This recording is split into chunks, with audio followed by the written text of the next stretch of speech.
رشتوں میں کون سا رشتہ سب سے زیادہ اہم اور مضبوط ہے؟ ایمانی رشتہ یا قوم و قبیلے کا رشتہ، اور کیوں؟ آئیے ان سوالات کے جوابات جانتے ہیں اس ایپیسوڈ میں۔ بسم اللہ الرحمن الرحیم۔ ناظرین محترم، السلام علیکم ورحمۃ اللہ وبرکاتہ۔ ایک بار پھر سبیل قرآن کی اس نورانی بزم میں آپ کو خوش آمدید کہتے ہیں۔ آج آپ کے سامنے لے کر حاضر ہوئے ہیں سورہ آل عمران کی آیت نمبر 68 اور 69۔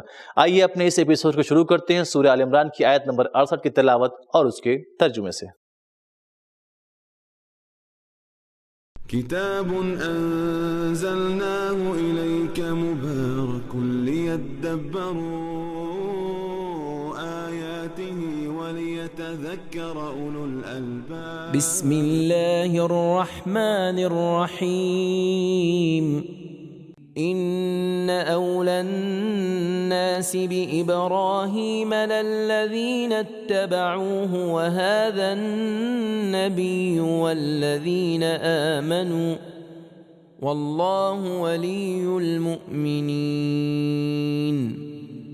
یقیناً حضرت ابراہیم سے زیادہ نزدیکی اور قربت تو ان لوگوں کو حاصل ہے جو ان کی پیروی کرتے ہیں، اور یہ پیغمبر اسلام اور جو ان پر ایمان لے آئے ہیں، اور اللہ تعالیٰ مومنوں کا سرپرست ہے۔ بہترین آیت کی تلاوت اور اس کا ترجمہ سننے کے بعد آئیے سنتے ہیں اس کے اہم اور مفید نکات کو بھی۔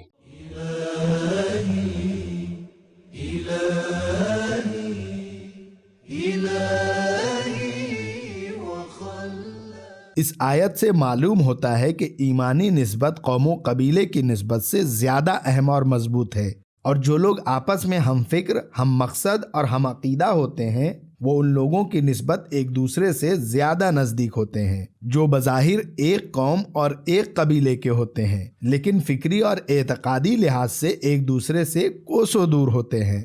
چنانچہ ایک حدیث میں ہم پڑھتے ہیں کہ حضرت امام جعفر صادق علیہ السلام نے اپنے باوفا صحابی سے ارشاد فرمایا، انتم واللہ من آل محمد، خدا کی قسم تم آل محمد سے ہو۔ پھر مذکورہ بالا آیت کی تلاوت فرمائی۔ تفسیر مجموع البیان۔ رسول خدا صلی اللہ علیہ وآلہ وسلم نے بھی جناب سلمان فارسی کے بارے میں بیان فرمایا، سلمان و منا اہل البیت، بہار الانوار جلد 10 صفحہ 123۔ اس کے باوجود کہ آیت میں ارشاد ہے کہ لوگوں میں سے ابراہیم کے نزدیک ترین اس کے پیروکار ہیں، لیکن پیغمبر اکرم اور مسلمان کا نام علیحدہ سے لیا گیا ہے تاکہ بہترین پیروی کو حضرت محمد صلی اللہ علیہ وآلہ وسلم اور مسلمانوں کی ذات میں دنیا کو دکھائی جائے۔ روایت میں ہے کہ ان ولی محمد من اطاع اللہ وَإِن بَعُدَتْ لَحِمَتُهُ وَإِنَّ عَدُوَّ مُحَمَّدٍ مَنْ عَصَى اللَّهَ وَإِن قَرُبَتْ قَرَابَتُهُ۔ تفسیر مجموع البیان۔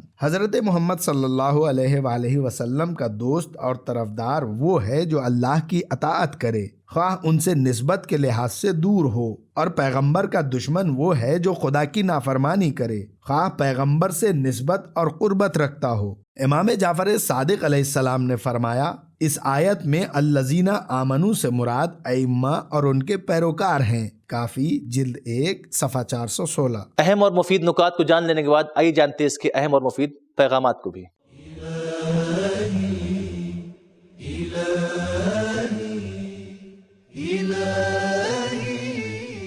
نمبر 1، عوام کا اپنے رہبر و رہنما سے اصل تعلق اس کے مکتب اور مقصد کی بنیادوں پر ہوتا ہے، قوم و قبیلہ، زبان و علاقہ اور نسل وغیرہ کی بنا پر نہیں ہوتا۔ نمبر 2، انبیاء علیہم السلام سے قربت کا معیار ان کی اطاعت ہے۔ نمبر 3، رسول خدا صلی اللہ علیہ وآلہ وسلم اور سارے مسلمان حضرت ابراہیم کے بتائے ہوئے راستے کے ایک راہی اور ایک مقصد کی طرف گامزن ہیں۔ آئیے اب سنتے ہیں اس بزرگ کی آخری آیت یعنی سورہ آل عمران کی 69ویں آیت کی تلاوت اور اس کے ترجمے کو۔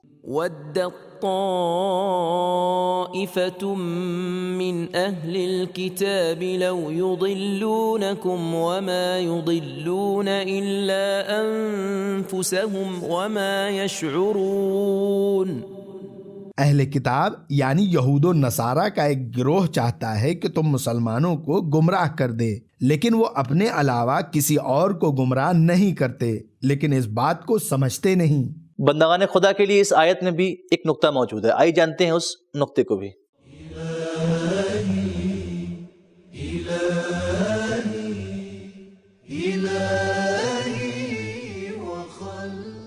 کفار کی ثقافتی یلغار اور مذہبی سازشوں کے نمونے ہم اس آیت میں اور اس کے بعد کی 3 آیتوں میں دیکھیں گے۔ اس آیت میں کفار کے مذہبی کینے کی نشاندہی کی گئی ہے۔ اس کے بعد کی آیت میں ان کے کفر اور ہٹ دھرمی کو بیان کیا گیا ہے۔ 71ویں آیت میں ان کے حقائق کو جان بوجھ کر چھپانے کا ذکر ہے۔ 72ویں آیت میں ایک ثقافتی چال کی خبر دی گئی ہے، اور مجموعی طور پر ایک ایسی ثقافتی یلغار کا ذکر کیا گیا ہے جو ان کے تاریک باطن کی پیداوار ہے، اور حق پوشی کے شیوے کو کام میں لاتے ہوئے عوام الناس کے عقائد کو کمزور کرنے اور ان میں تزلزل پیدا کرنے کی کیفیت کا تذکرہ ہے۔ گزشتہ آیت کی طرح اس آیت میں بھی بندگان خدا کے لیے کچھ اہم اور مفید پیغامات موجود ہیں۔ آئیے جانتے ہیں ان اہم پیغامات کو بھی۔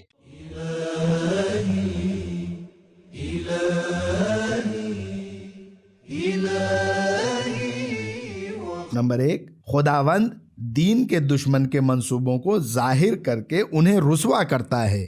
نمبر 2، دشمن کی پہچان اور اس کے منصوبوں سے آگاہی متوقع خطرات سے محفوظ رہنے کے لیے انتہائی ضروری ہے۔ نمبر 3، فکری اور ثقافتی یلغار کا خطرہ بہت سنجیدہ ہے۔ نمبر 4، مخالفین کے منافقانہ اظہارات پر اعتماد نہیں کرنا چاہیے، وہ دلی طور پر تمہاری گمراہی چاہتے ہیں۔ نمبر 5، فیصلہ کرتے وقت انصاف کے دامن کو نہ چھوڑو، ایسی خواہش بعض اہل کتاب رکھتے ہیں، سب نہیں۔ نمبر 6، ایسا کام کرنا چاہیے کہ دشمن آپ کو گمراہ کرنے کی خواہش کو قبر میں ساتھ لے جائے۔ لو کا لفظ نہ ہونے والی چیزوں کے بارے میں استعمال ہوتا ہے۔ نمبر 7، جو دوسروں کو گمراہ کرنے کے درپے ہوتے ہیں در حقیقت وہ خود گناہ، ہیلہ سازی، نفاق، کینہ، تہمت اور سازشوں کے مرتکب ہو کر گمراہ ہو جاتے ہیں۔ نمبر 8، دوسروں کو گمراہ کرنے کی خواہش بذات خود ایک بہت بڑی اخلاقی گمراہی ہے۔ تو ناظرین، ہم نے جانا کہ سب سے مضبوط اور اہم رشتہ ایمانی رشتہ ہے، کیونکہ جو لوگ فکری، عقیدے اور مقصد کے لحاظ سے ہم آہنگ ہوتے ہیں وہ نبی کے سب سے قریب ہوتے ہیں۔